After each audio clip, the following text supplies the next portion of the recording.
it's all for charity, but we're going to show you which teams are playing it, and of course the rosters that will go into all of them. And we have so many damn good teams here. I'm going to throw it straight over to you, Blank, to start off. Which team of the first four do you want to talk about? And like Bigatron, you have to talk about them, right? Even though everyone is aware of them. Juxie's a player I really... But Bleb, looking at this page with these four teams, which one are you spotting out? I'm going to talk about Zeus Esports, man. Like, this is a team, I think they came in third, if I'm not mistaken, at the Global Challenge as well. Talk about, because you still have some great names in here. I mean, you're going to see Yala. You have representatives from Korea as well. Blank, which one are you focusing on? I mean, just quick.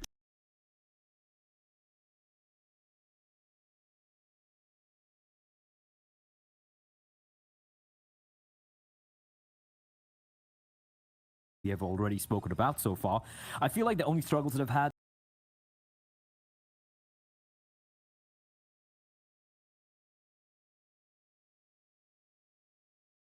And Blake, we've obviously been talking about, you know, the teams we know the best, right? The teams that really stand out because we've seen them in the long term of things.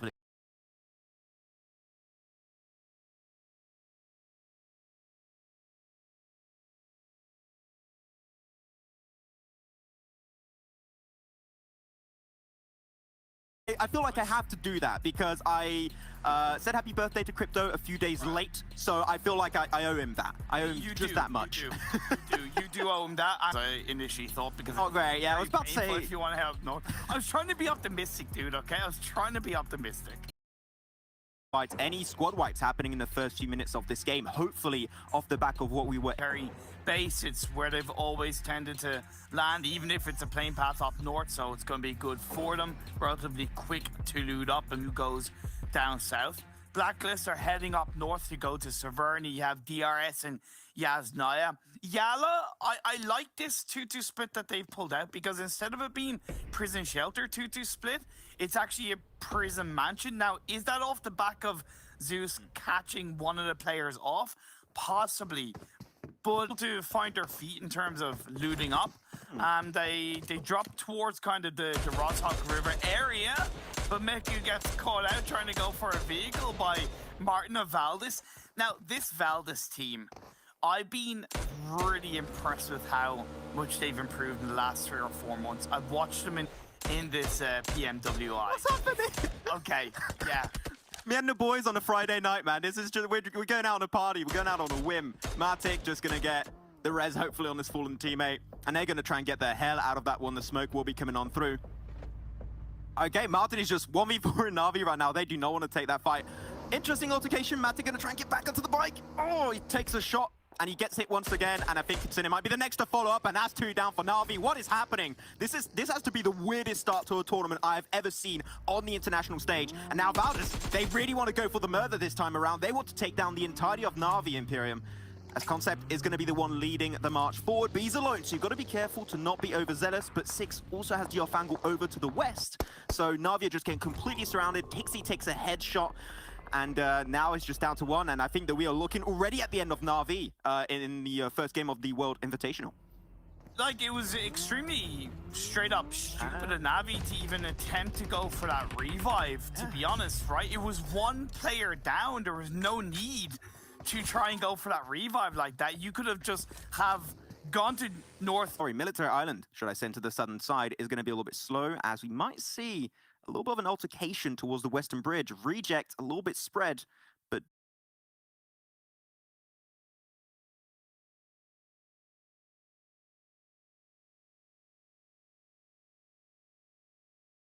have to protect themselves around, right?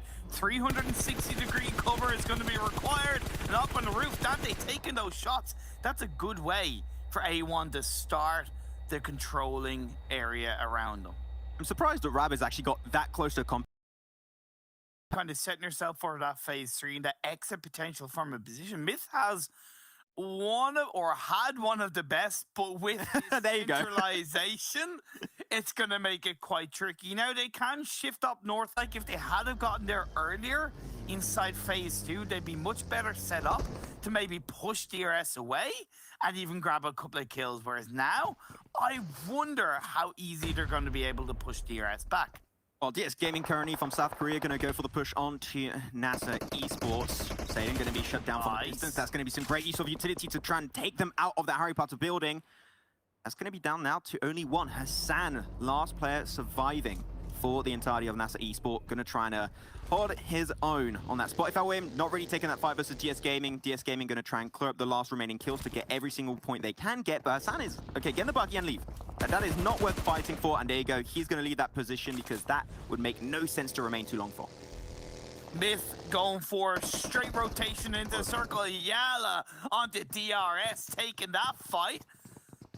Loka is there with Bandar. That is knocked down, but look at that by Loka. Although he gets knocked down, that's great work by him. Why is Bandar getting the revive onto Ada when he could be supporting Loka and getting the squad wipe? Poor decision making from Yala. This is the type of building that is very easy to nade, and you know exactly where they were going for the res. The information should be given. Oh, that nade completely misses the mark for Bandar. Ida also going to try and do something similar. The res did come on through and also did pull off the first aid kit. Jumps right behind the wall. That is the great position to slow down that push from Yala Esports. Oh, the nades are just completely exploding up this building, but AJ seems completely untouched by those grenades coming on through. Bandar now going to go for the push, try and wrap around. Does he have the information? No, he does not. Bandar loses his head in the process, and now it's going to be a 1v2 Ida left remaining, but there's a sneaky third party happening from the south by DS Gaming. Ida gets it done. That's going to be DRS, gets himself down to one player. 1v1 currently happening. Yala Esport versus DRS. Who will be coming out on top? I mean, really, Imperium, if you're DS Gaming, you see this fight, you're going to go for the full-on push after that, but Ida gets the jump and gets himself the final kill as Yala Esport remain alive. Players of Blacklist International. Not a really easy position to move away from, Imperium, I would clearly say, so Reject's got to be very careful what their next step is going to be in this game, but the rest is going to come on through. It still has a two-man, but you need to be careful because they're not in the circle, and they need to think of the next step, which is to try and enter, and there's currently a lot of teams on the outskirts of the next circle, so this is not an easy rotation for the Japanese representatives. Not at all. It is going to be Geek Fam, so I think they got the information right now. They've seen the utility, they've seen the smokes, they are alerted of Geek Fam's current position, but they're just trying to slow things down a little bit, but it seems like they want to go for this fight, because if they avoid it, they're just going to get backstabbed by Geek Fam from the high ground of this Potato Hill position, and you are going to be in such a bad spot, it's not even worth taking. So you got to think, do we go for the full-on aggression, or do we go for the fight? And it seems like I8 want to go for the fight onto Geek Fam. Utility's going to be traded back and forth. Brevo's going to be actually knocked down almost instantaneously, as they need to try and follow it up. The entire team is not pushing this one, so you're giving the man advantage indirectly over to Geek Fam as they're trying to spread down. But the DP28 shots will not connect any further. So this is a nice attempt, but unfortunately the execution did leave a little bit to desire, Imperium, as Geek Fam are just holding it down super strongly and show no signs of weakness. That was pretty good from IA because they know that it's pretty safe behind them, but I don't know why they sent two people so deep into that team fight. If you're going to send any, just send one. Don't send two. Now they're down to two players. They're in a desperate situation. That decision was quite poor and maybe shows their lack of experience. Look, I was talking to Crypto yesterday on his Instagram Live, and they are full of confidence coming into this, but you got to be able to back up that confidence with good decision making, and that decision was not good, and they'll be struggling with two players left. Hey, you know what, it's just the first game. We've got 20 games. Hopefully they can try and learn from it a little bit. We've got 3 wrangles too, so this is great. It's going to be a really valuable experience, though. IC is going to be able to get himself a great knock onto one of the players of I8. And now it's only Crypto. He's got an MT49, though. You've got to be careful. They do spawn out of crates now. So they're going to be in the wild everywhere for you to pick up and use to your team's advantage. They're going to try and go out again, trying to get the intel. He's trying to look for that nade. Will he get it? He's trying to cook in time. It looks good. It's such an easy nade to connect on, and he does get the double whammy. That's Icy clearing out I8 as they get eliminated in 14th. Welcome to the... So got to be careful. Teams will try and take down your position very soon. Though Valdus, the murder versus DS. They're going to have a little bit of back and forth, trying making sure they can zone out each another, but Valdus see there's no value in this fight at all the time being. So we're going to try and move on forward, though. A1, there you go. That's the fight currently happening. There's Blacklist International. Jarrett's got to be a little bit careful. The mollies are going to be chucked. That's going to be a down low, but no, they take so long to actually get that knock. And actually, the molly does come on through, but will get the knock at the very end onto Jackson. Now he's going to go for the push. That's going to be a great engagement from Sinister itself. And this is amazing from the Bangladesh team. Though, can you try and close this one off properly with Dante to back you up too? This is looking so good for A1. As Blacklist also down to 2, Tira and also Alas. Things are slowing down because of this utility so far. Use the force, Dante. Use the force. Alas, he's using it. Knockdown comes, but no! Oh, that's from behind. There you go. That's the 1v2 currently happening, and A1 Esport get completely swiped out of the lobby in 13th place. And that's the 1v2 clutch. That's what we need, and that's what smokes do. It takes a little bit of a harder toll on your team, and it makes it a lot harder to deal with. Though, Zeus is going to be having Icy completely cornered inside this Harry Potter building. Though they're on the bottom side, there is something to work out with Icy. If he does a very similar nade from earlier, he could take down the entire opposing team, but it seemed like they're going to give him a shot of its own medicine, as Icy will be knocked and away from the rest of the Zeus squad. There is, of course, third parties from the Xavier, from the Reject Scarlet player, so there's a lot to contend with in towards an open high ground position and towards the northern side of the circle. Geek Fam trying to deal with it, but Godless is just picking up with those SLR bullets. So good from Godless, and a nade. A nade is going to hurt Geek Fam massively. He takes him out. He takes his own team out. The thing with Zeus especially is that they have not been fighting for a big portion of that game. That means that all of their resources are currently at the almost tippity top of their game, and they're going to try and sneak up on Blacklist International to maybe sneak that position under their control.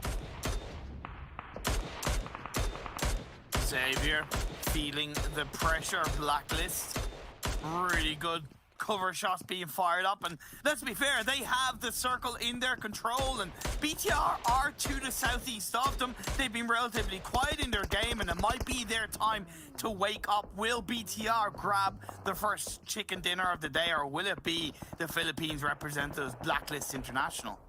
I'll have to wait and see. It would be great to see a Filipino team.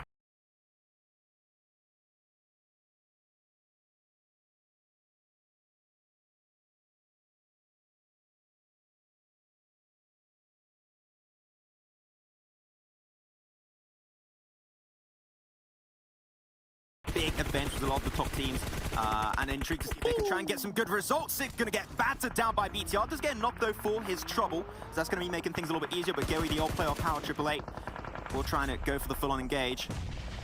It seems like they want to try and avoid potentially BTR. This is not a team you want to take a head-on-head fight for with the Xavier, as they do get eliminated out of the lobby. So now we're only down to 6 teams in this game. But Zeus, they're going to start moving forward versus Geek Fam, but Geek Fam having a real hard time actually trying to hold on to the northern edge.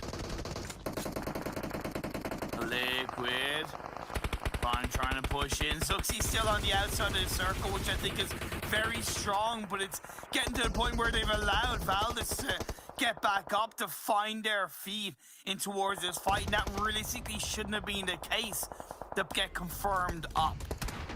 Talking about it on the desk earlier, I think Blair said that Valdez can be a little bit hit and miss, but this is definitely a hit. And they are going to go home with a minimum of 9 kills, and we'll see if they can try to put it up to an extra bunch if they can go to double digits. But Valdez, they know they already hurt a few of the teams around them. That's going to be creating a lot more breathing space over to the east, so they're going to try and ease their way forward. They're actually inside the circle itself, so that's not really too much of an issue. The Martin currently got knocked. He can very easily get that res.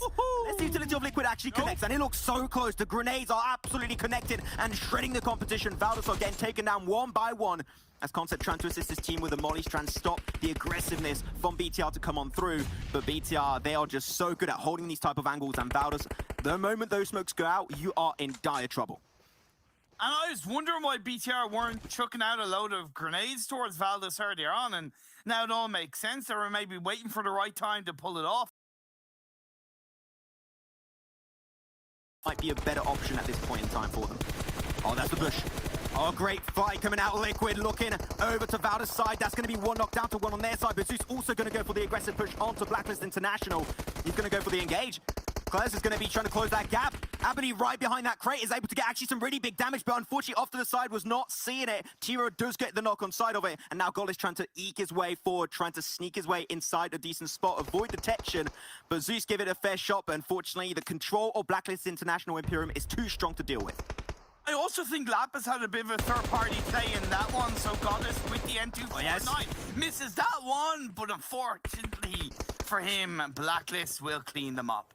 You know what? Esau is just a little bit longer. That's a third position going away, actually. of rejects. So that's great. That's amazing for Lapis and for the Japanese representatives. But now only 2 teams remaining. It's Bigatron versus Blacklist International. We'll see which will be the ones to actually push their way forward. No Lick with the blue zone. That's horrible for them. Now down to 1 player. They see that. They know this is a 1v3. How do you want to push this position? Ryzen, there's no bush on this road. There's no clutch play for you to deal with. You need to take them down 1 by 1, and then that might be a chance. But without any utility to deal with, it looks like we might be looking at the undoing of BTR, as that's going to be set game and match for game number 1 of the PUBG Mobile World Invitational Imperium, and it will be going over to none other than Blacklist International. What a game going over to the Filipino representative.